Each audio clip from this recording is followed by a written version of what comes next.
نبی پاک صلی اللہ تعالی علیہ وسلم سفر پہ تشریف لے گئے۔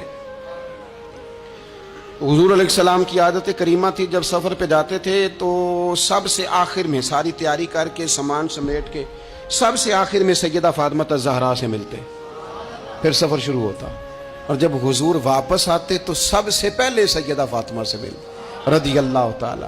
حضور کافی دنوں کے بعد سفر سے واپس آئے، لمبا سفر تھا، سیدہ فاطمہ الزہرا رضی اللہ تعالیٰ عنہ سے ملنے گئے۔ نبی پاک صلی اللہ تعالیٰ علیہ وسلم کا چہرہ نور دیکھ کے تو سیدہ فاطمہ تڑپ کے روئیں، رو پڑی۔ حضور نے فرمایا فاطمہ کیا ہوا؟ عرض کرنے لگے یا رسول اللہ، تھکاوٹ کے اثرات میں آپ کے چہرے پہ دیکھ رہی، اور حضور کپڑے یوں لگتا ہے بڑے پرانے پہنے ہوئے ہیں آپ نے۔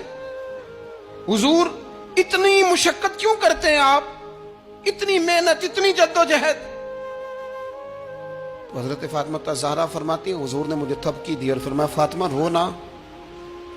اور یہاں وہ بعض لوگ ہوتے ہیں نا، جو ہم نے دیکھا ہے ہمارے ہاں اس طرح ہوتا ہے کہ وہ کوئی اس طرح کی بات کرے تو وہ زیادہ رونے لگ جاتے ہیں، کیا کریں، بڑے مسائل ہیں، بڑی مشقت ہے، کرنا پڑتا ہے، لوگ اور زیادہ۔ لیکن نبی پاک علیہ السلام نے سوچوں کو نیا زاویہ دیا، خیالات کو نیا رخ دیا، اس بات کو ایک نیا انداز سوچنے کا فراہم کیا۔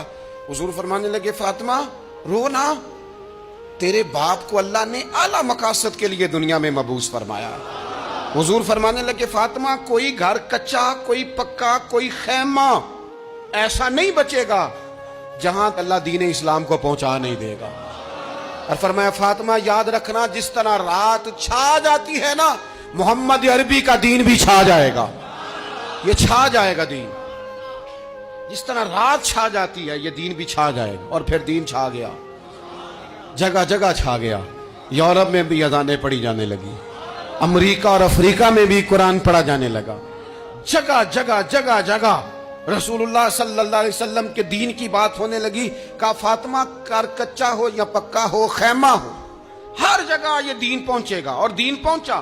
دوستو کمزوری وقتی طور پر ہے، حالات وقتی طور پر ہیں، مسلمانوں نہ گھبراؤ، خدا کی شان باقی ہے۔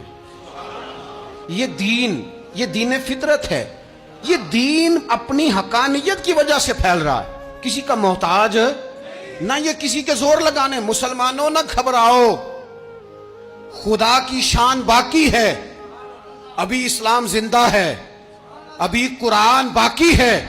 یہ کافر کیا سمجھتے ہیں جو ہم سے روز الجھتے ہیں، ابھی تو کربلا کا آخری میدان باقی ہے، ابھی تو آخری میدان لگے گا میدان کربلا میں، اور فکر حسینی کے علم بردار میدان میں نکلیں گے، یزیدی سوچوں سے ٹکرائیں گے، اور بڑے سینے تیار ہیں جو اس کے لیے پوری جدوجہد کریں گے۔ ابھی تو کربلا کا آخری میدان باقی ہے۔ اپنی زندگی کے اندر قوت ارادی پیدا کریں۔